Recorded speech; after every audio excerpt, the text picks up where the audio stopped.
I was 55 years old, and I had never been in love. I had come close a couple of times, but it had never quite worked out. And then one day I met this guy, and he was everything that I had ever dreamed of in a man. He was kind, funny, smart, good-looking, and successful, and he loved me for me. We started dating, and it was the most fun that I had ever had. We went to see the Northern Lights together, and he took me to this secluded spot, and we made love under the stars. It was magical, and I thought to myself, this is it. This is what they talk about in those romantic comedies. I'm in love. But then the next day he disappeared. I didn't think that it was a big deal at first, because he was a busy guy. But then a week went by, and still nothing. I tried calling him, but his phone went straight to voicemail. I was starting to get worried.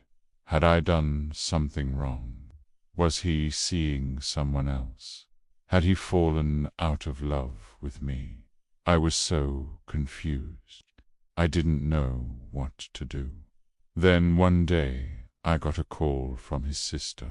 She told me that he had been in an accident and was in a coma. I rushed to the hospital, and when I got there, I saw him lying in the bed with all of these tubes and wires hooked up to him.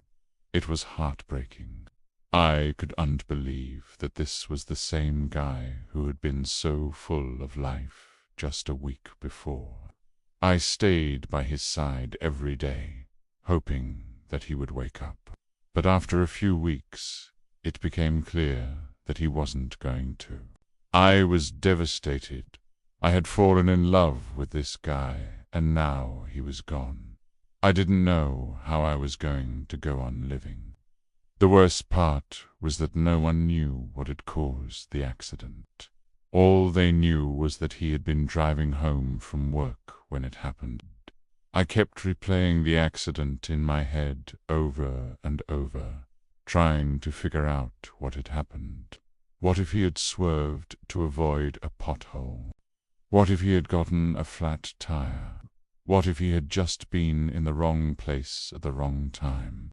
The more I thought about it, the more I realized that there was no answer.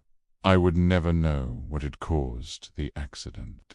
As the days turned into weeks and then months, I started to lose hope that I would ever find love again. I threw myself into my work, trying to find some kind of fulfillment there. But nothing could fill the void that he had left in my life.